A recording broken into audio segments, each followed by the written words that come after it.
क्योंकि हम जानते हैं कि ऐसों के विषय में यही लिखा है पवित्र शास्त्र में कि ऐसों में मसीह विरोधी की आत्मा है। पवित्र शास्त्र इस बात का प्रमाण देती है कि जो यीशु मसीह का विरोध करता है उसमें मसीह के विरोधी की आत्मा अर्थात मसीह विरोधी की आत्मा है, जो दुष्ट आत्मा है। पहला यूहन्ना 4 अध्याय 3 वचन इसी प्रकार की गवाही देता है। तो क्या आप इस कारण यीशु का या उसके सुसमाचार का विरोध करते हैं कि आप में दुष्ट आत्मा है जिसे आप नहीं जानते?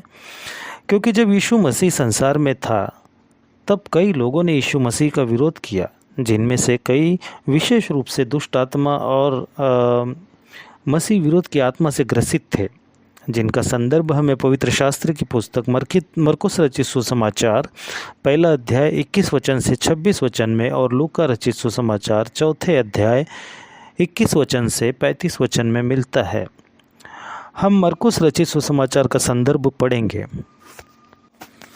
मरकुस रचित सुसमाचार उसके 1 अध्याय 21 वचन से 26 वचन तक इस तरह से लिखा है।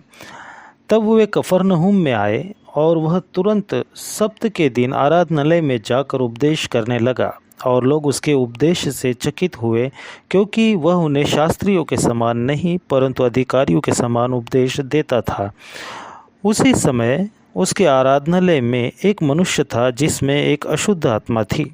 उसने चिल्लाकर कहा, हे यीशु नासरी, हमें तुझसे क्या काम? क्या तू हमें नष्ट करने आया है?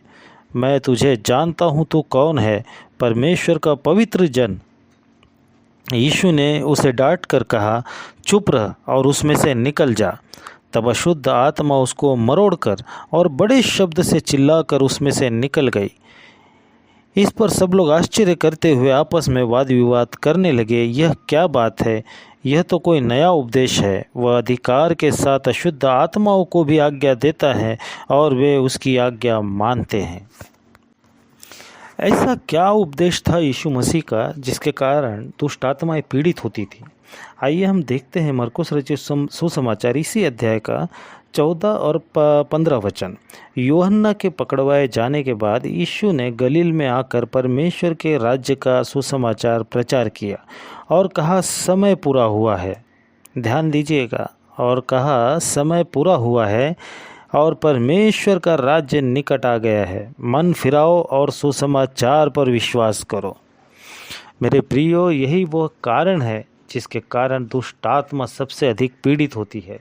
मन फिराना, अपने पापों से, अपने अपराधों से, अपने बुरे कामों से, अपने लज्जामय जीवन से, अपने घृणित जीवन से मन फिराने का सुसमाचार कभी भी कोई दुष्ट आत्मा सुन नहीं सकती। पाप में जीवन बिता रहे हर उस मनुष्य के भीतर एक दुष्ट आत्मा है जो उसे इस सुसमाचार को सुनने से वंचित करती है, जो प्रभु यीशु मसीह ने भी स्वयं अपने मुंह से प्रचार किया। और क्या प्रचार किया? स्वर्ग राज्य का प्रचार किया। कभी भी दुष्ट आत्मा स्वर्ग के राज्य का आनंद के साथ ग्रहण नहीं करेगी, वे उसका तिरस्कार करेंगी। यही दुष्ट आत्मा की पहचान है कि कोई भी दुष्ट आत्मा से ग्रसित व्यक्ति परमेश्वर के सुसमाचार को स्वीकार नहीं करेगा, ना ही कर सकता है।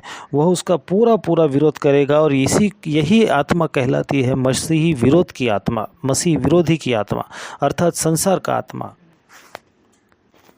जो हमारा नहीं, आज भी प्रभु यीशु मसीह का इनकार करती है, प्रभु यीशु मसीह का विरोध करती है, और वही है मसीह विरोध की दुष्ट आत्मा।